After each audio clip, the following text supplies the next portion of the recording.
Their reasons was that they contested, or that they asserted that certain language in the report was inconsistent with DOJ policy. The day that your report came out, the president gave a live news conference on national television. Did you watch that news conference? I watched the press conference, yes. What was your reaction to seeing the president personally attack you and your team? Congressman, I'm here to talk about the work that went into the report and my declination decision and my explanation of it for the attorney. And it wasn't just the president. Anthony Coley, former spokesman for Merrick Garland, has said that Democrats should focus their ire on her.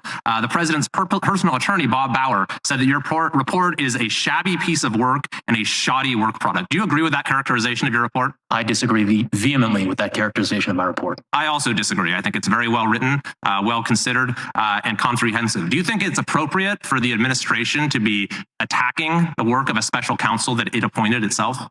Congressman, I'm not going to comment on the propriety of the administration's reaction to my report. What I can tell you is that I stand by the report and the work that went into it. Today, the ranking member started his opening statement by saying Mr. Hur completely exonerated President Biden and called your report a total and complete exoneration. Mr. Hur, did you completely exonerate President Biden? That is not what my report does. Was your report a total and complete exoneration? That is not what the report says. So the statement by the ranking member was incorrect, yes?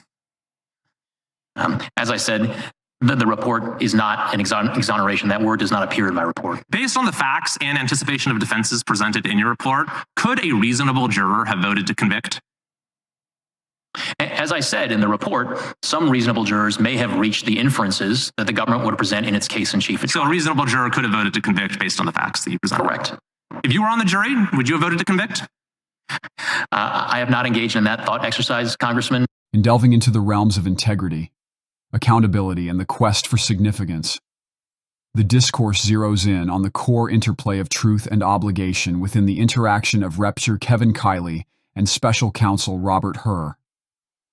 As the spotlight falls on the revelations of the inquiry, it delves into the dialogues shared between Rep. Kevin Kiley and Special Counsel Robert Hur amid a backdrop of political strain enveloping the scrutiny of public figures.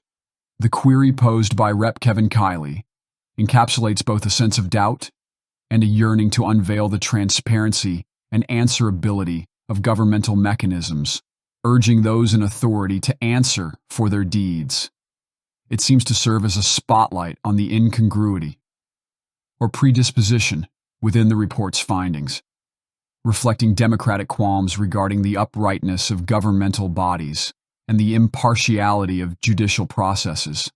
The rejoinder from Special Counsel Robert Hur could be construed as an endeavor to navigate the intricacies of truth and perception within the realm of legal examination, demonstrating a dedication to forthrightness and moral rectitude in the pursuit of judicial fairness. There's a concerted effort to uphold professionalism and impartiality amidst political probes, a readiness to champion the supremacy of law and the probity of investigative procedures. This exchange epitomizes the prevailing democratic anxieties concerning the politicization of law enforcement and the specter of partiality or partisan influence on legal verdicts.